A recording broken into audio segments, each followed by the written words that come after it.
Jimmy Akin's Mysterious World is brought to you by the Star Quest Production Network and is made possible by our many generous patrons. If you'd like to support the podcast, please visit sqpn.com/give.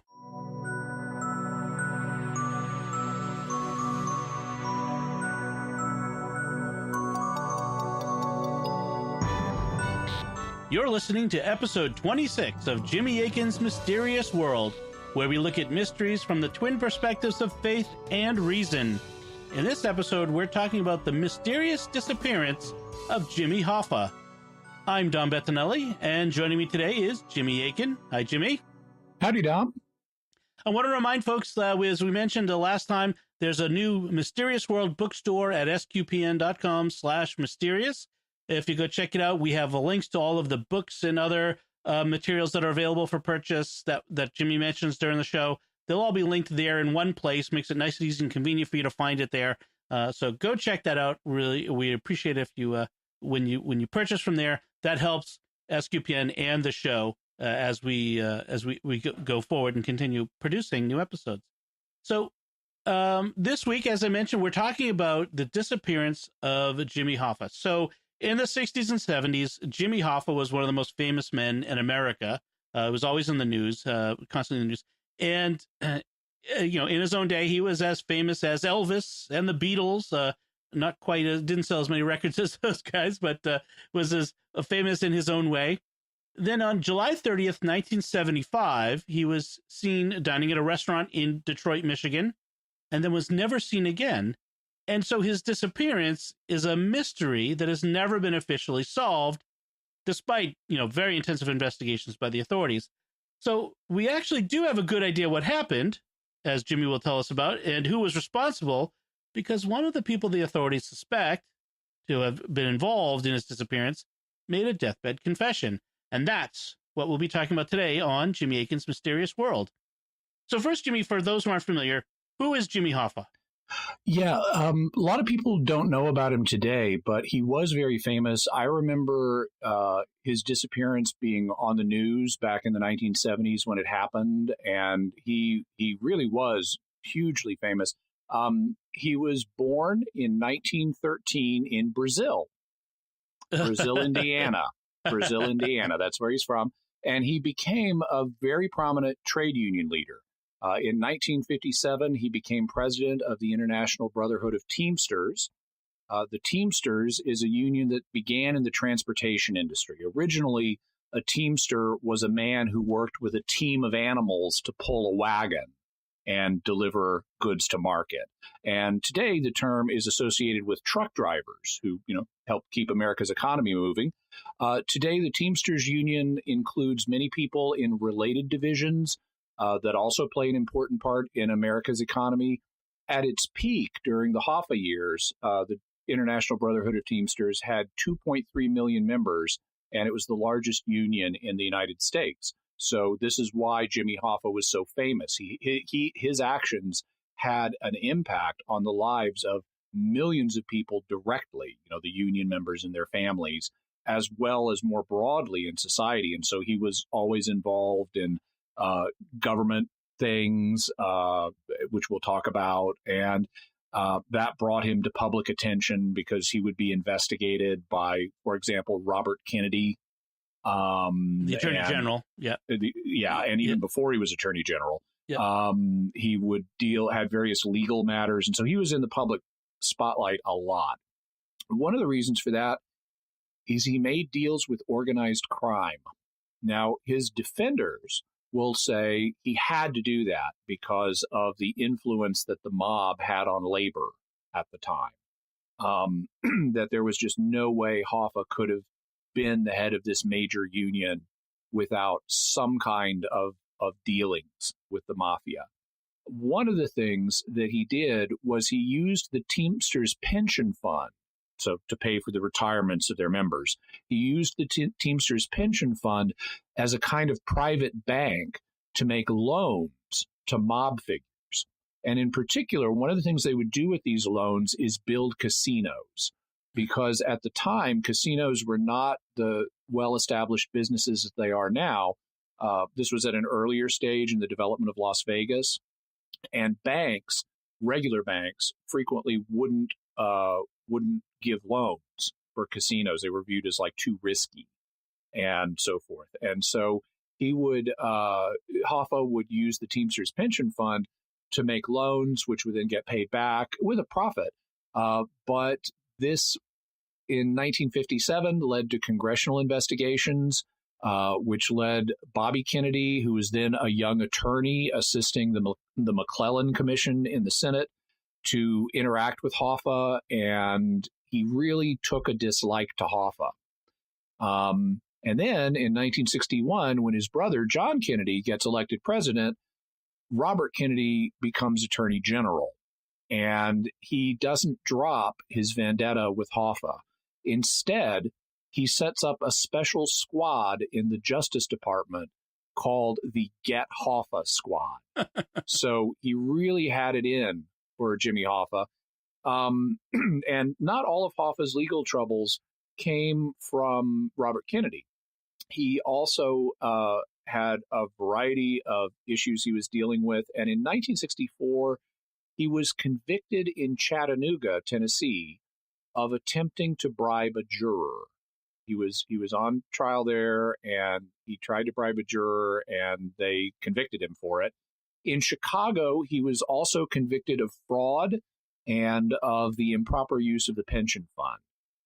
He remained out on appeal for a number of years, but in 1967, he went to jail, and he appointed a man named Frank Fitzsimmons as his temporary replacement as the head of the Teamsters. He thought that Fitzsimmons was basically a man who he could control, and he thought, once I'm out of jail, Fitzsimmons will step back and I'll become president of the Teamsters again. And he thought that Fitzsimmons would be willing to do that for him. But it didn't end up that way. In 1971, Nixon commuted Hoffa's sentence, which, by some strange coincidence, also the Teamsters then turned around and endorsed Nixon for president in the 1972 election. But the 1971 commutation it had a clause in it that required that Hoffa stay out of labor management until 1980. This clause was apparently put in at Fitzsimmons' request, although Fitzsimmons didn't admit to that. And there's some debate. Apparently, John Dean and Chuck Colson were both involved in including this clause, and there's some debate about exactly what happened. Hoffa, it publicly said that they were responsible for it, and that and there is evidence that they were involved in getting the clause put into the contract. But he challenged it. He said his argument was, look, the president can commute my sentence. He can pardon me. He can commute it, but he can't add post-release conditions like this. And so even though that claim has some surface plausibility, Hoffa ended up losing in court. So the courts didn't buy that ultimately. But he began working to reclaim the leadership of the Teamsters. And in the process of doing that, he started to talk about how, upon becoming president of the Teamsters again, he would expose Frank Fitzsimmons' involvement with the mob as the president of the Teamsters. Because, of course, the mob relations had not stopped. Right. And so he's saying, now I need to get in there to clean things up, and I'm going to expose all the mob stuff that Frank Fitzsimmons has been doing. That's called hubris. It's also called hypocrisy. Yes. But yeah. But you can just imagine how some people might have sounded really great to them. Let's expose what the mob is doing. Right. But you know who it wouldn't sound great to? Certainly the mob. The mob, yeah. And so on July 30th, 1975, Hoffa was he was going to a restaurant called the Red Fox in Bloomfield Township, which is a suburb of Detroit. And he was going there to meet mafia leaders. He was going to meet two of them, Anthony Giacalone, known as Tony Jock, and Anthony Provenzano, known as Tony Pro. And he was apparently going there to like smooth over their feathers and say, "Don't worry about this," or whatever. He then vanished, and so that brings us to the claims and counterclaims section of our discussion. Pretty much everybody concluded that Hoffa became the victim of a mob hit. I mean, they were the obvious ones who would want him dead. And so everybody very quickly concluded that the mob had done a hit on him, but his body was never found. And so that led to key questions involving who was involved and what happened to the body. According to a popular theory, he was buried in the end zone of Giant Stadium. Which was being built at the time, presumably around that time. Right, yeah. According to other theories, he was buried in a number of locations around Detroit. And according to the mafia contract killer Richard Kuklinski, the body, this is a really interesting one, the body was placed in a 50-gallon drum, set on fire, and sealed. It was then buried in a junkyard, dug up, put in a car trunk, and the car was compacted into a cube and sent to Japan for recycling. So that's what Kuklinski says he was told. Okay. So, by the way, the for those who don't know, the Giant Stadium is outside of New York, and it's actually technically northern New Jersey. So that would be a long way to go from Detroit to dispose of the body. Okay, it would be a long way. Okay. So there's probably I'm going to guess here that there's not much in the way of a faith perspective. So we'll get to that in a bit. But from the recent perspective, can you look at the different bits of evidence and what's come out in the history and kind of explore then what did happen? Yeah. So the Detroit FBI kind of took the lead on this, and they prepared an extensive set of files on the case. Some of those have actually been released, and in the show notes we'll have a link to what's called the Hoffex memo, which was an early FBI document that they prepared. It's a really lengthy one, but an early FBI document they prepared that's subsequently been released. In these documents, the FBI named the key individuals they believed to have been involved in one way or another.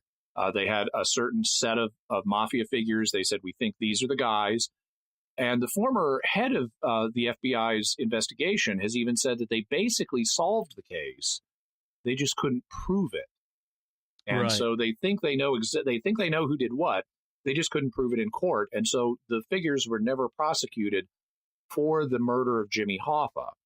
But they were punished. They were all punished for other crimes. So they didn't get off scot-free. It's kind of like, and this analogy was drawn at the time, you know, how originally the FBI or law enforcement couldn't get, and I'm blanking on his name now. Al Capone. Mobster. Al Capone. Yep. They couldn't get Al Capone on racketeering. What he was on racketeering and what he was actually guilty of, rum running and things like that. But they could get him on tax evasion. Yes. And so the argument is we couldn't get these guys for the murder of Jimmy Hoffa, but we got them on other things. And they haven't closed the case because even though a few of the people are, at least one of them seems to be still alive, but is off the radar, because they just couldn't prove it in court. Okay. Now, various claims have been able to be falsified, though. One of them is the Giant Stadium claim. Giant Stadium, the relevant area was dug up in the year 2010, and his body was not there.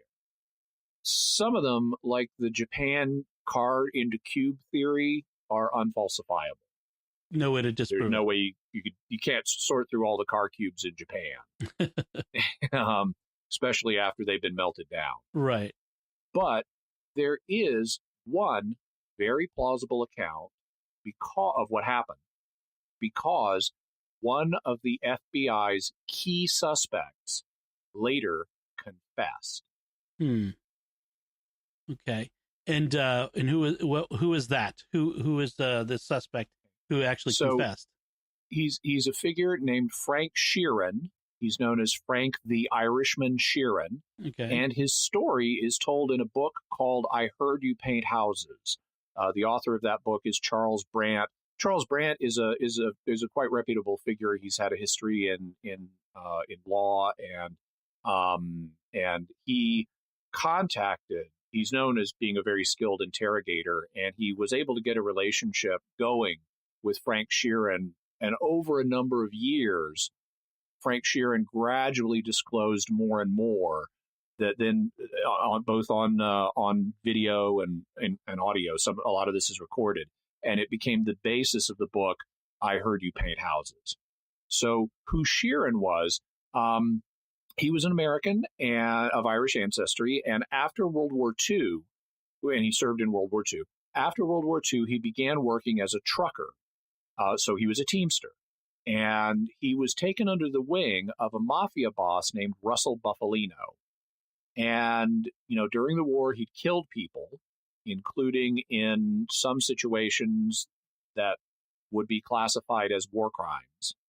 And so he was willing to take life in a broader range of circumstances than a normal soldier. And so he began to work as a hitman for the mafia. And it's interesting in the book, in I Heard You Paint Houses, how they talk about it whenever we're at a scene where he's talking about killing someone. They'll walk right up to the moment of the killing, and then they suddenly use circumlocutions. Because obviously at the time, Sheeran was still alive, and he could be prosecuted if he admitted to a murder. And so and Charles Brandt, having a background in law, helped find ways for him to say things without it technically being a legal admission of guilt. Right. And so you'll read scenes. It's absolutely fascinating the way they do this. You'll read scenes where he'll say, I went into the bar to where this figure that I had been ordered to hit was, and I walked up to the bar after seeing them at the table. And then I turned around, and the chauffeur was shot in the back of the head. and the figure, the mobster in question, began to run, and he got this far, and then he was also shot. Interesting. I'm not laughing at the fact that these people got killed, but just at the language, the legal twisting of the language to very clever. Right. Indeed.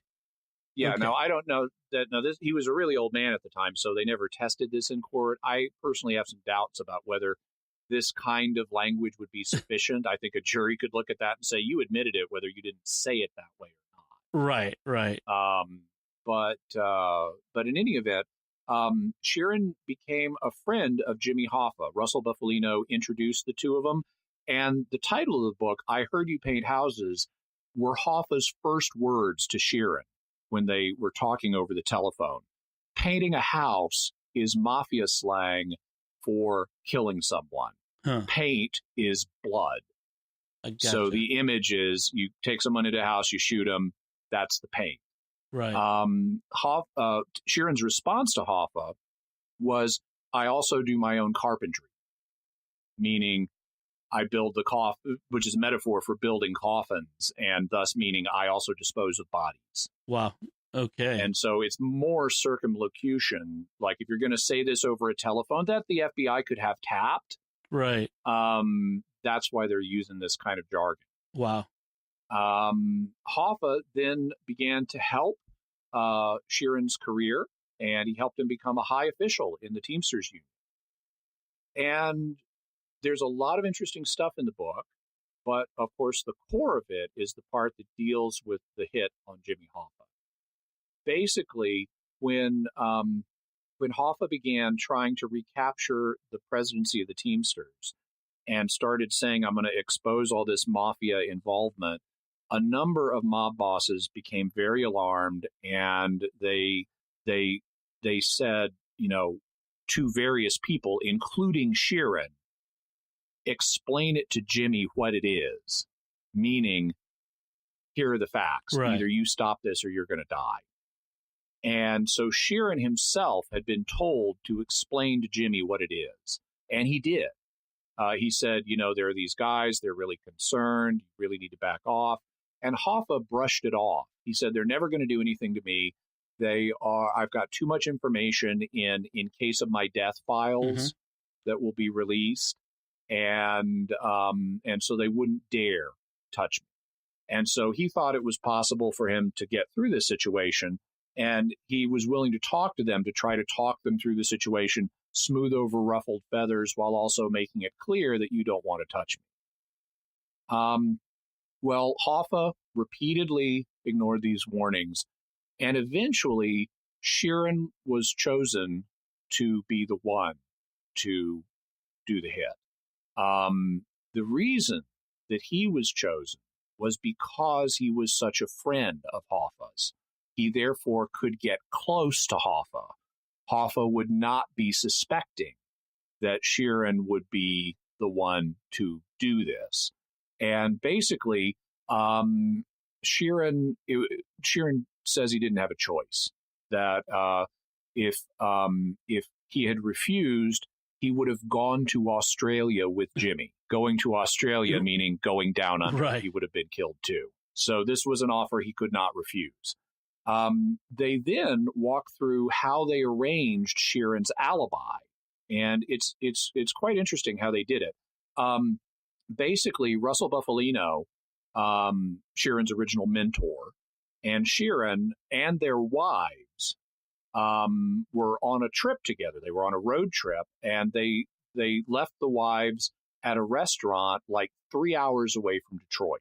So you couldn't get there by car in under 3 hours. And the wives, they left them there to eat and drink and smoke cigarettes, while the men went off to conduct business. And for Sheeran, what that means is he got in a helicopter, the pilot of whom knew not to look him in the face. They flew him over the lake to Detroit, dropped him off. He then got a car that had been provided for him. It was someone's car that had been temporarily stolen just for this occasion. He then drove it to a nearby house and made connections there. And then he drove to the Red Fox restaurant with two other guys. One of them was sort of, he's not his legal son, but sort of Hoffa's godson was a guy named Chucky O'Brien, sort of a kind of unofficial stepson. And so another person that Hoffa would trust. And Chucky O'Brien drove his car with Frank Sheeran in it and another man who was there to watch and make sure that this all went down. And they drove to the Red Fox and they told Hoffa that the meeting had been relocated. Now, at this point, Hoffa is fit to be tied. Not literally, because they didn't tie him up, but he's fit to be tied because he's been waiting at this restaurant for these figures that were supposed to show up and didn't. He's been calling his wife and his assistant and complaining that he's been stood up. And he's really mad. And this was deliberate. They were trying to psych him into this particular situation. And Sheeran describes the psychological aspects of the setup in a lot of detail. But they told him that in addition to Tony Jack and Tony Pro, Russell Bufalino was going to be at this meeting. And that's why they need to do it at this house, because Russell Bufalino does not know the Red Fox restaurant. It's not a place he's used to going, so he doesn't trust going there in public. He only wants to meet in private. And because Chucky O'Brien, Hoffa's godson, is there, or stepson kind of person, and because his friend Frank Sheeran is there, he trusts them. And so he gets into Chucky O'Brien's car, and they take him back to the house. And incidentally, according to Sheeran, he thinks Chucky O'Brien was a total dupe in this. Okay. He thinks Chucky O'Brien had no idea what was going on. He thought that the meeting story was real. Okay. And so he doesn't think Chucky had any knowledge of the hit. But then they take him back to the house. Chucky and the other man, Lee, And the pretext for that is they're not important enough to be at a meeting of this level. Right. But it's also part of compartmentalization, because one of the things they make clear in this book is these actions are compartmentalized in such a way that every person only knows a piece of it. That way, if you get hauled into court, you can't testify to things you didn't see, because hearsay can be struck, at least in many circumstances. Right. So since Chucky and the other guy don't go into the house, they don't know what happened from that point. Okay. In the house are two cleaners. A cleaner, in mob jargon, is a person who disposes of bodies and cleans up crime scenes. Right. There are two cleaners in the house, but they're in a back room. So they do not see the hit either. That's their compartmentalization. So they could say, hey, we heard gunshots, we came out, we found this body, we did this with the body, but we don't know who shot him. Right. Yeah. So the cleaners are back there and nobody else is. Sheeran then escorts Hoffa into the house. And Jimmy Hoffa is this, like, he's kind of a self-important guy. He's walking out front. He walks into the house with Sheeran behind him. Nobody's in the house. As soon as he sees nobody's in the house, he knows something is desperately wrong. This is going to be a hit. But he thinks Sheeran is on his side. He thinks Sheeran is there as his protection. And so he turns around and he starts to go out the front door, but he bumps into Sheeran because Sheeran's behind him. And he gets around Sheeran and gets as far as the door. And then I'm going to read a direct quote from the book. According to Sheeran, he reached for the knob and Jimmy Hoffa got shot twice at a decent range, not too close or the paint splatters back at you. In the back of the head, right behind his ear, my friend didn't suffer. So that's the circumlocution he uses. He says, right. Jimmy Hoffa was shot in the back of the head twice when he was reaching for the doorknob, and he didn't suffer. But of course, we've established that there was no one else in the house except for the cleaners in the back room. Except for the cleaners in the back room, right. Sheeran then leaves. He goes back to the airport, drops off the stolen car. The pilot, again, does not look him in the face, flies him back over the lake to the restaurant that's 3 hours away by car. This has all taken less than 3 hours. Mm-hmm. So the wives could say, oh, no, he went for some business, but he couldn't have driven to Detroit in that time. Right. And the cleaners then take the body and deal with it, which is their part of the job. Sheeran says he was told. Now, of course, he's compartmentalized on how the body was disposed of. He doesn't know. He just knows what he's been told.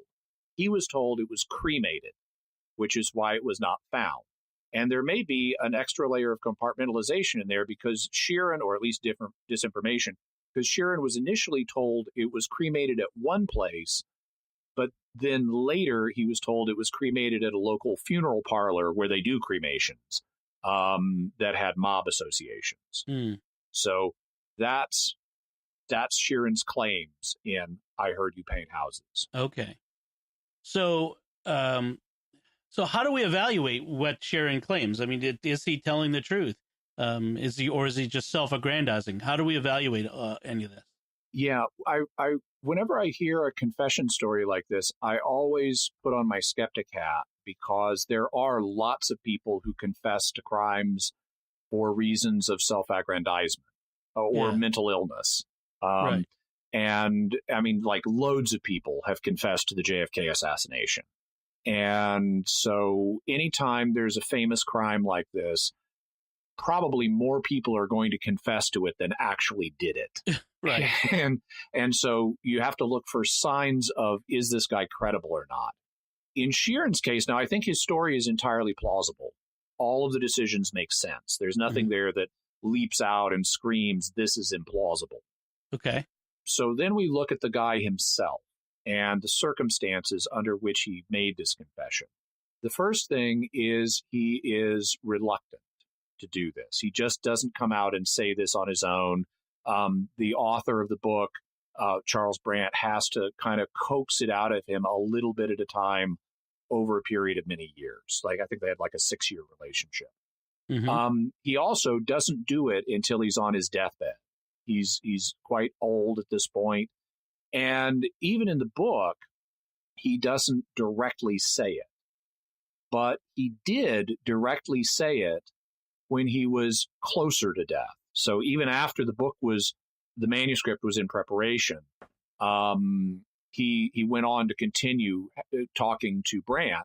And we're going to hear a clip now where Sheeran actually does admit firing the gun in a direct, straight-out way.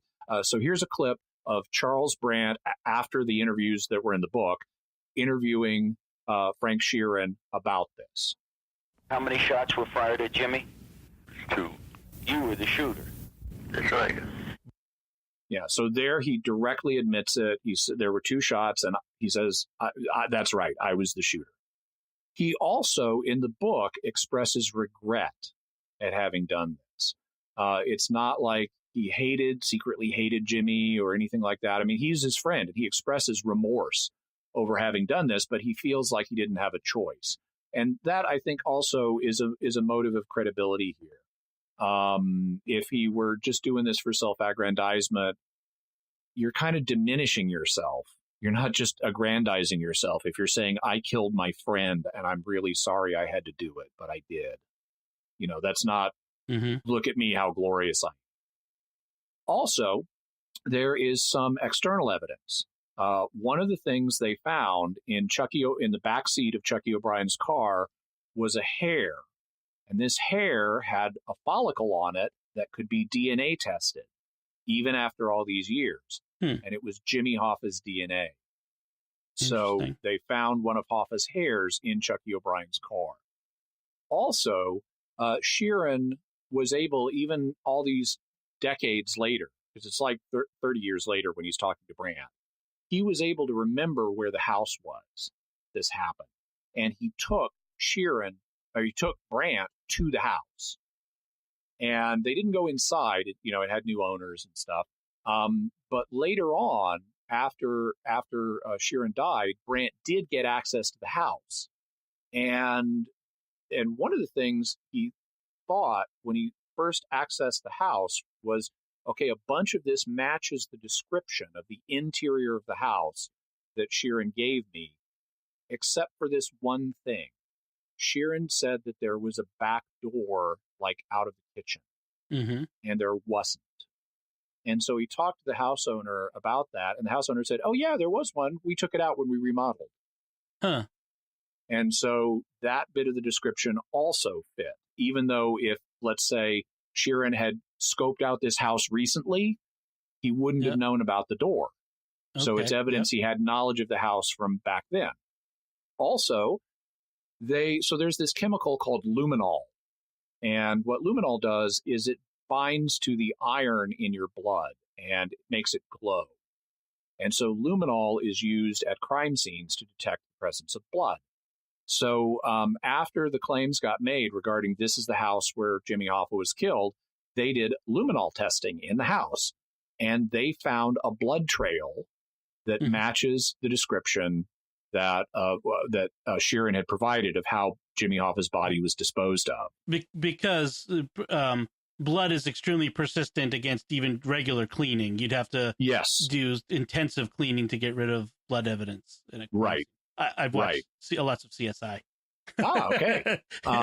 So he had said Jimmy Hoffa's body was dragged down the hall and out the back door, and that's what the blood trail indicated. Okay. So then the next question is, can we have DNA evidence? Well, the problem is blood DNA doesn't hold up well when exposed to the elements over a period of 30 years. So some people have said it's not going to be possible at the present state of DNA testing to recover enough testable DNA to be able to do that. But they have tried. A lot of the samples they took didn't show any preserved DNA.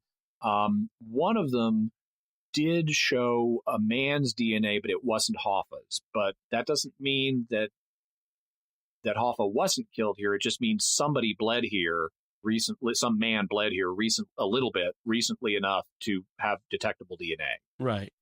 And they're continuing to look at possible future tests to see if they can find any of Hoffa's DNA. But fundamentally, I think that I think this is right. I think Sheeran's telling the truth.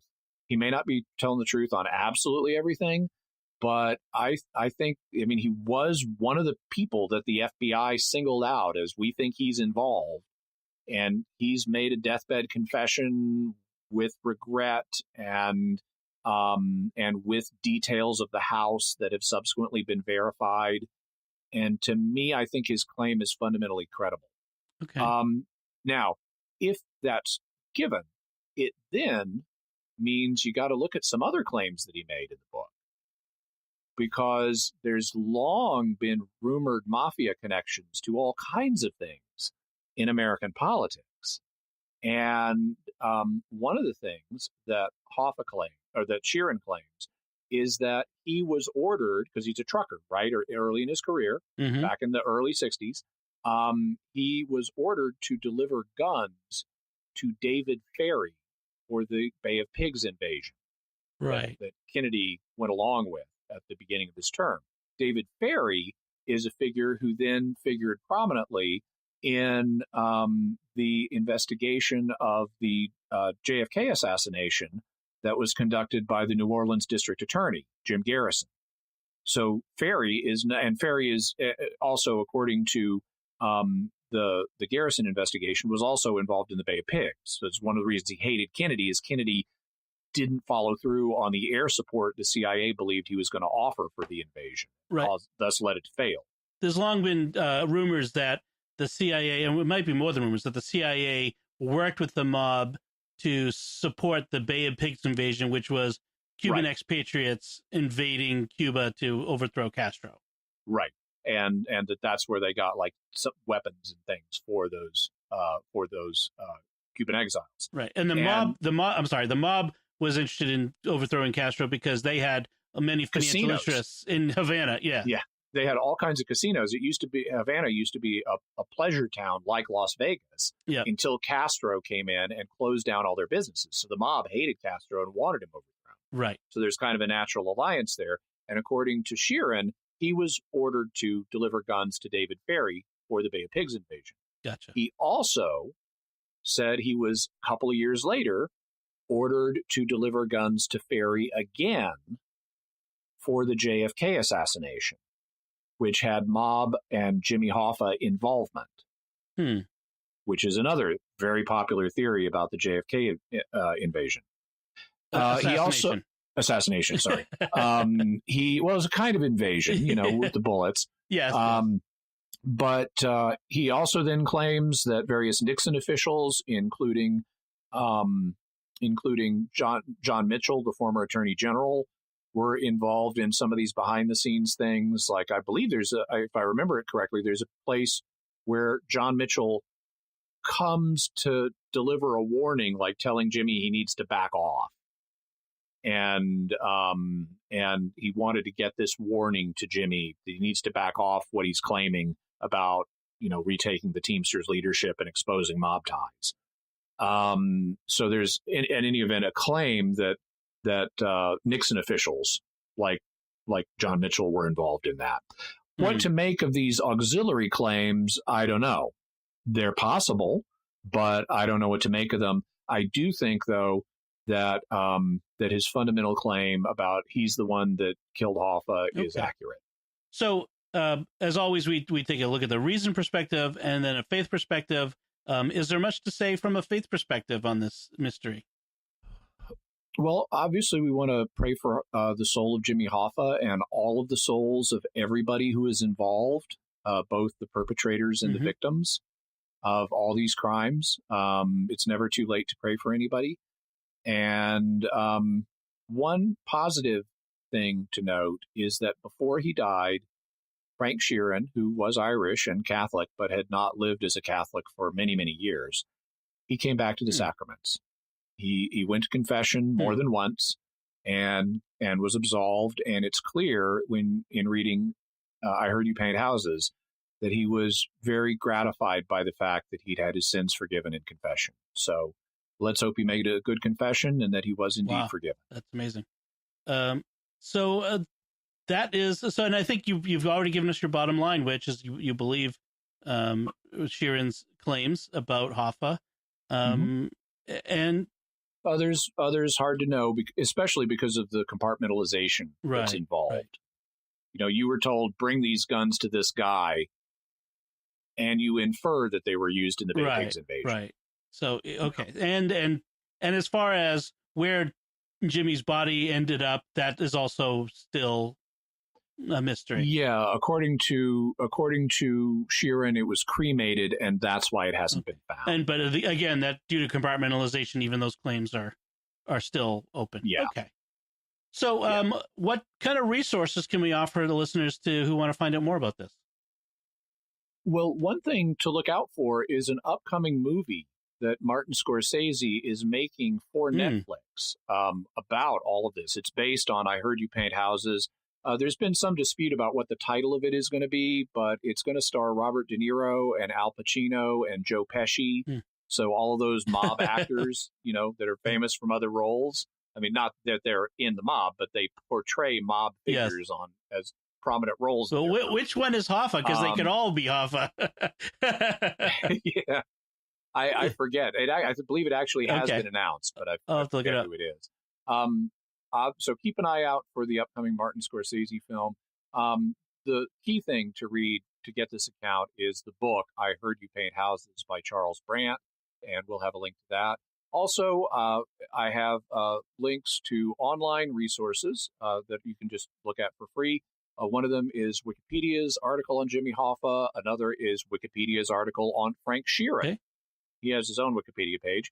I've got a link to the FBI Hoffex memo, which does name Frank Sheeran as one of the key suspects, along with several other people that figure prominently in the story. And I also have a video on YouTube. It's actually a series that have been stitched together where Frank Sheeran does confess on camera, so you can watch that. So on the Scorsese movie, it's called The Irishman? Well, that's one of the disputed things. That some have claimed it's called The Irishman, others have claimed it's not. So De Niro is Frank Sheeran, Al Pacino is Hoffa, and Joe Pesci is Russell Bufalino. So, and they also have Jesse Plemons playing Chucky O'Brien. There's a it's the who's who of mob movie actors in this. So this actually looks like it's going to be pretty good. Yeah, all the good fellas. Even Ray Romano is in this, so it'll be this. Oh, everybody loves Raymond. So that'll be good. Jimmy, have you ever seen the 1992 Hoffa movie directed by Danny DeVito, starring Jack Nicholson? I have not. That would be interesting. Yeah, apparently the conclusion from that movie, because that of course predates Sheeran's revelations, is that there was a mob hit in the parking lot of the restaurant, the Red Fox, by a Teamster driver, but not named and not not in the compartmentalization stuff with Sheeran and all that sort of stuff. So I gather that's how that movie concluded. I haven't seen it myself, but it might be worthwhile to go check on it. It was directed by Danny DeVito, which is fascinating. Maybe people check that out. Excellent. He's Italian. He's Italian. He knows wherever he speaks. So let's move on so that concludes our discussion of Jimmy Hoffa. So let's move on to our mysterious feedback. On our episode, when we just before Christmas, we talked about when was Jesus born. We had a comment from James Colin on YouTube, who said, a former girlfriend of mine was born in northern Iraq in 1968. Her birthday was December 30th, but that was simply the date that the family registered her birth with the state, i.e. the date on her birth certificate. She did not know her actual birthday, but they celebrated it on that day. I suppose her parents would have remembered the exact date, but apparently it wasn't that important. And I gather that's in response to something you had said. Right. In the episode on when Jesus was born, I mentioned an argument that some people make. Oh, of course, Mary would have known exactly when Jesus was born. Birthdays would be remembered and passed on to other people. So, of course, the memory of the exact day would have been passed on. And actually, that's an argument that works in our culture, where birthdays are important and are celebrated. But in other cultures, it's not always that way, including in Middle Eastern cultures. Frequently, people will have only a kind of vague idea like, yeah, I was born in the spring, I think, but I don't know really when or even necessarily what exact year. So we have a culture that is highly focused on numeracy, on recording numerical things like times, but other cultures not nearly that way. Some cultures, in fact, really do have counting systems that go one, two, many. There's no way they're remembering a birthday in a culture like that. So Eric from the Twin Cities in Minnesota says, I really enjoyed this episode, especially the part discussing birthdays and the lack of celebration by common people of that region around the time of Jesus. Over the past several years, this is a subject I've given some thought to after I had an encounter with a Jehovah's Witness who told me that celebrating birthdays is immoral, citing that the only birthdays mentioned in the Bible were of evil people and involved immoral things. I didn't know that it wasn't a custom to celebrate birthdays at that time for the average person. I just thought if the claims were correct, that birthdays just weren't important enough to mention in a gospel. I'm interested in hearing a follow-up to Jimmy's comments on this. If early Christians didn't celebrate birthdays, is there something to this practice? Should we stop celebrating birthdays? Also, don't the Orthodox Church celebrate Christmas on or around the Epiphany? Because that's December 25th on the Julian calendar, which predates the Gregorian calendar. And he didn't recall you mentioning this in the episode. Yeah, so let's deal with the second question first. Orthodox Christians do typically celebrate Jesus's birth on December 25th as reckoned by the Julian calendar, which is out of sync with the Gregorian calendar because it doesn't measure the years accurately. So over the course, the way the Julian calendar works, it assumes that the year is exactly 365.25 days long. And the year is really 365.2422 days long. And so over the course of centuries, that led to a discrepancy developing between the calendar dates on the Julian calendar and the seasons. And to correct that, back in the 1500s, Pope Gregory introduced what's called the Gregorian calendar, which readjusted things and will keep the dates in sync with the seasons for thousands of years. But because it was a Catholic Pope who did that, non-Catholic places didn't immediately adopt the Gregorian calendar, including England. England kept the Julian calendar for a while. Eventually, the Gregorian calendar became universal in government and business, but it's still not used as the liturgical calendar in like Russian Orthodox churches and so forth. So they still use the Julian calendar. They are, according to their calendar, celebrating on December 25th, but it is after December 25th on the Gregorian calendar. Okay. In terms of the other question, it's true that it seems from the evidence we have that birthdays were not commonly celebrated by many early Christians, and you can listen to the episode for some discussion of that. I quote the early Christian writer Origen, for example, on this point. But it's not clear that the practice was universal, and in any event, it's not a matter of faith.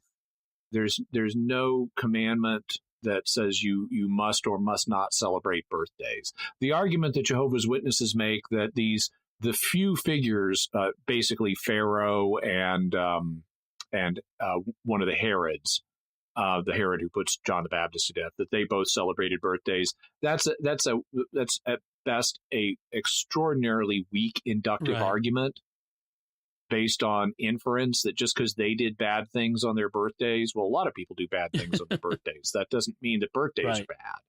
And it's really, frankly, it's a hasty generalization. It commits the fallacy of hasty generalization. So there's nothing wrong with birthdays.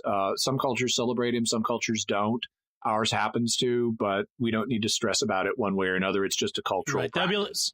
And it can be a way of honoring God for the gift of life, even though your real birthday is, or your real gift of life day is your conception, but we don't have an easy way to measure that because it's not as obvious when a baby comes out of the womb. Well, that's why I always wanted the church to rename the Feast of the Annunciation to the Feast of the Incarnation. I think that would be a wonderful expression of that reality, but that's my private goal. But thank you, Eric, for that very interesting question. David Arcudi, sorry if I mispronounced that, from YouTube says, why is there no year zero? So there is a year zero on an astronomical calendar that astronomers use because, they need to do math on with the calendar in a more rigorous way. And so they took the Gregorian calendar, and it's the same for the AD period. But then 1 BC becomes the year 0, and 2 BC becomes the year -1, and 3 BC becomes the year -2, and so forth. And that lets them do math easy. But on the Gregorian calendar that normal people use, there is no year 0 because of the difference between cardinal and ordinal numbers. So if we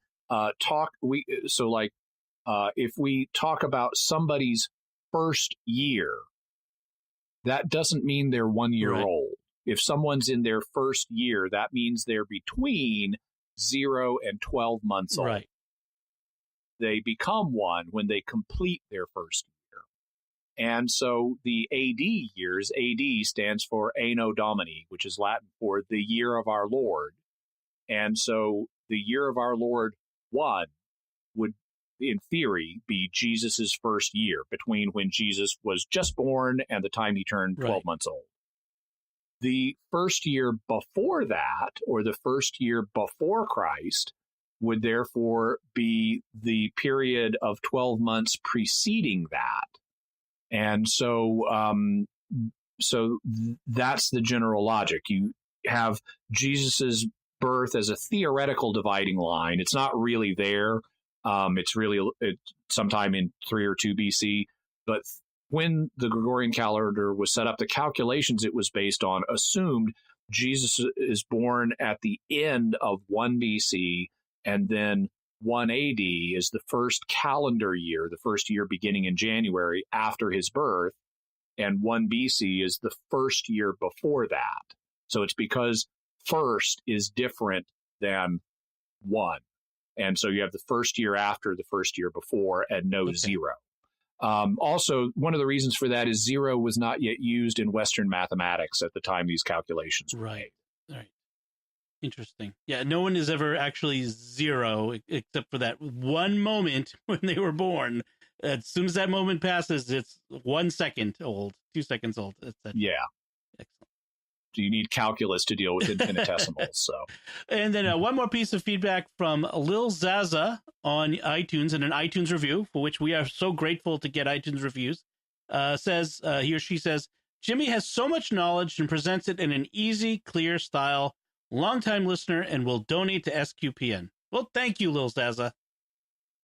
Thank you. Yeah, we really appreciate it. That's awesome. We appreciate everyone who supports our work, no matter of what size gift. That's always greatly appreciated. So, Jimmy, do you have some mysterious headlines for us this week?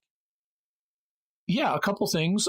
First off, you may recall that last year there was a story in the news about an object in our solar system called Oumuamua, and they are sure that this object, because of the trajectory it came in from and the speed at which it was moving, they're sure it's from outside our solar system. And it was thought at first to be just an asteroid. But then when it whipped around our sun, coming out the other side of the sun, it accelerated in a weird way that normally a comet might do, but it didn't have a comet's tail. And so it didn't behave either like an asteroid or a comet. And some have proposed that it could be an alien probe, and that maybe it accelerated because it deployed a light sail as it went around the sun. And, that claim got out there. A scientific paper was written discussing it. The claim got out there. A lot of people piled on in the astronomical community and said, oh, no, it couldn't be that. Well, the astronomer who made the claim has now doubled down on the claim and said, science is not a popularity contest, and these alternative explanations do not explain the data, and this hypothesis needs to be taken seriously. And I don't care if I'm committing reputational suicide by saying that, in essence. In fact, he said, what if they strip me of, what if my university strips me of my administrative duties? That just gives me more time to research. Yes. So check out the article. It got a little feisty discussion going on about whether we've had an alien space probe in our system. He also incidentally predicts that if we get out of our system, we're going to find lots of things like this. because this is one of the things we discuss in the Fermi paradox episode. If there are alien civilizations that are millions of years older than us, they should have sent out technological civilizations. They should have sent out probes to like every star in the galaxy. And according to this astronomer, that's what Oumuamua may well be, one of those things, and there should be lots of others. Okay. Stay tuned, folks, for that, because they're always crazy until they're true. Yeah. All right. The other mysterious headline I've got for us this time, if you're looking to get away from it all, there's a cruise been announced for the year 2020. That's the Flat Earth Cruise. So it's specifically for people who believe the Earth is flat. They're going to go cruising. Hopefully they don't fall off the edge. Don't go too far out. Yeah. But if you do, it's your chance to get away from it all. The don't necessarily expect the ship's crew to be on board, so to speak, with the flat Earth idea, because they're using satellite navigation to make their way around the Earth as they cruise. And if you've ever been on a cruise ship, they're like all driven by satellite GPS these days. They even have maps on the wall of the ship with showing your current position based on satellite data. And so one of the things it talks about in the article is they interview a ship captain who kind of poo-poos the flat Earth thing, says, look, I've been around the Earth multiple times and it's definitely round. Don't know any cruise ship captains who think otherwise. But even if the crew doesn't agree, you can go and be with some fellow flat earthers and have a good time. Certainly, relaxing. Even before the advent of satellite navigation, ship navigators relied on the assumption that the Earth is a sphere in order to get from place to place. And even before that, it's ironic because ship navigation was one of the original arguments for why the Earth is round. Because if you watch a ship sailing towards you, you see its mast appear first, as if it's coming up over a round hill, rather than seeing the ship just vanish in the distance all at once, as if it were going away and getting progressively smaller on a flat surface. Well, hopefully folks will get a little education in in the spherical navigation on board. Well, that's great. Oh, and before people ask, we will do a future episode on flat Earth theory, because I know that's a popular topic. So before we wrap up, we like we have started doing, we wanted to thank our patrons who make it possible to bring you this show. All of our patrons, but today especially we want to thank Yvonne R., Dennis S., Todd H., Brian M., and Rosemary P. Through their generous donations at sqpn.com/give, they make it possible for us to continue to bring you Jimmy Akin's Mysterious World and all the shows we do at sqpn.com, including some great new ones we've got. So go check out the sqpn.com and see the new shows we've been preparing. You can join them in supporting us by visiting sqpn.com/give. So that's it from us. What do you think about this theory about the disappearance of Jimmy Hoffa and the mystery that seems to be solved, but maybe not? What do you think? What's your theory? Let us know by visiting sqpn.com or the Jimmy Akin's Mysterious World Facebook page. Leave us some feedback there. You can send us an email to mysterious@sqpn.com. You can send a tweet to @MYS_world with the hashtag of mysterious feedback. And please share the podcast with your friends and write a review in iTunes or wherever you get your podcasts. That helps us grow our community of listeners and to reach more people with this great content. You can find the relevant links from our discussion and the links to the mysterious headlines on our show notes at sqpn.com/mysterious. Until next time, Jimmy Akin, thank you for exploring with us our mysterious world. Thanks so much, Dom. And once again, I'm Dom Bettinelli. Thank you for listening to Jimmy Akin's Mysterious World on StarQuest.